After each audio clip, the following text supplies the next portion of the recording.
Everyday is চমক। চমক is with me, আমি যেখানে যাই ওইটাই চমক। সবাই তো ক্ষমতার জন্য মারামারি কাটাকাটি করছে, সো আমি যে দল মানুষের জন্য কাজ করবে সেই দলের হয়ে রাজনীতি করব। যে কাজ কোনো মিনিং ক্রিয়েট করে না, মানুষের লাইফে একটা চেঞ্জ আনে না, সেই কাজ আসলে আমি আর ইনভলভ হতে চাই না। আমি বুঝে না বুঝে অনেক কাজ করে ফেলেছি, লাইক দেশের উপর নাটক করে ফেলেছি।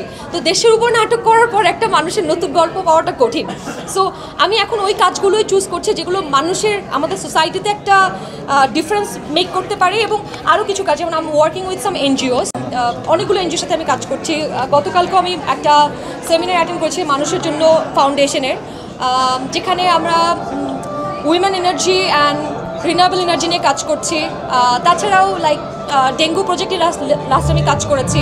সো এমন কাজ আমি করছি যেখানে আমার ফেসটা অনেক মানুষের উপকারে আসে। আপনি যদি সোশ্যাল মিডিয়াতে দেখেন, I am very active in social work. আমার এখন নতুন একটা পরিচয় আপনাদেরকে আমি বলি, আমি যখন অভিনেত্রী চমক বলবেন তখন সোশ্যাল অ্যাক্টিভিস্ট নামটাও যোগ করবেন।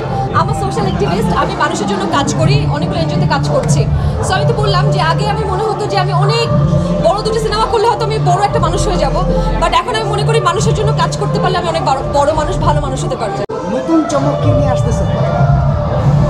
নতুন চমক, আমার লাইফটাই তো চমক, এভরিডে ইজ চমক। চমক ইজ উইথ মি, আমি যেখানে যাই ওইটাই চমক। আমি এখন বছরে দুটো যাতে কাজ করি, দুটো ঠিকঠাক কাজ করব। মানে আমি বললাম তো, আমি দেশের উপর নাটক করে ফেলছি। তো দেশের উপর নাটক করার পরে মানে অনেক নাটক করে মানুষের কাছে পরিচিতি পাওয়ার আর ইচ্ছা নেই। অল্প কাজ করবো, বছর দুটো কাজ করবো, দুটো কাজ যাতে আপনাদের মাথায় গেঁথে যায়, মনে গেঁথে যায়, এটাই চাই। বলা যায় চমক সামনে সিনেমায় দেখা যাবে, ইনশাআল্লাহ হতে পারে, অনেক কিছুতেই দেখা যেতে পারে। চমককে এমন কোনো ফিল্ডে দেখা যেতে পারে যে ফিল্ডে চমক আগে এক্সপ্লোরই করে নাই। চমক বললামই তো, যেটা আমার নতুন পরিচয়টা আপনারা একটু মাথায় রাখেন। আমার সোশ্যাল অ্যাক্টিভিস্ট, আমি সোশ্যাল কাজ করতে পছন্দ করি এখন, রাদার দেন এলোমেলো অনেক কাজ। হ্যাঁ, চমককে কি সামনে রাজনীতিকে দেখা যাবে নাকি? রাজনীতি হ্যাঁ, ইউ নেভার নো, হতেও পারে। ও মাই গড, এখন এগুলো রাজনৈতিক পরিচয়, এখন পর্যন্ত আমার কোনো মানে আমি কোনো রাজনৈতিক দলের পক্ষ হয়ে কাজ করছি না।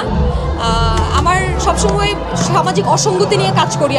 আমি যেটা সেদিনও বলছিলাম যে আমাদের প্রত্যেক বছর কী পরিমাণ কীটনাশক ব্যবহার করা হচ্ছে খাবারে। আমরা প্রতিদিন যে খাবারটা খাচ্ছি, এই খাবারটার কারণে, খাদ্যের ভেজালের কারণে আমাদের প্রত্যেকের শরীরে যে রোগগুলো বাসা বাঁধছে, আমাদের ইমিউনিটি সিস্টেম খারাপ হয়ে যাচ্ছে, ক্যান্সারের মতো রোগ হচ্ছে, সেগুলো আমরা কেউ দেখি না। আমরা শুধু দেখি কে কোথায় মারামারি করতেছে, কাটাকাটি করতেছে। রাজনৈতিক দলগুলো, আমি সরি টু সে, তারা যেটা করতেছে, আমার মনে হয় তাদের ফোকাস তো করা উচিত এখন মানুষের জন্য বেটার। যেমন রিক্সা, অটো রিক্সা নিয়ে আমি রিসেন্টলি কথা বলছি। অটো রিক্সার জন্য প্রত্যেকটা গাড়ির মানুষজন বিরক্ত হয়ে গেছে। সো স্টপ, এই মেইন রোডে অটো রিক্সা বন্ধ করতে হবে। ঢাকাকে ডিসেন্ট্রালাইজ করতে হবে। ঢাকার মধ্যে জ্যামে 2-3 ঘন্টা এক জায়গায় বসে থাকতেছে, ফুয়েল নষ্ট হচ্ছে, জ্বালানি সম্পদ নষ্ট হচ্ছে আমাদের। সো আমাদের এমনি রিজার্ভে টাকা পয়সা নাই। সো এই ধরনের কাজগুলো যে খাবারের ভেজাল দেওয়ার জন্য বসে, খাবারের ভেজাল দেওয়ার মানুষের ফাঁসি হওয়া উচিত। অন্যান্য দেশে অনেক স্ট্রিক্ট আইন আছে এই বিষয়ে। সো আমার মনে হয় এগুলোতে ফোকাস করেন। সবাই তো ক্ষমতার জন্য মারামারি কাটাকাটি করছে।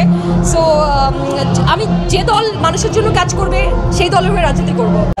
কোনো নেতা না, কোনো নেতার সাথে তো আমার পরিচয় নাই। নেতারা তো প্রশ্নই করে না। বাংলাদেশে তো এই যে প্রশ্নভিত্তিক জবাবদিহিতামূলক রাজনীতির সিস্টেমটাই তো নাই বাংলাদেশে, এটাই তো সমস্যা।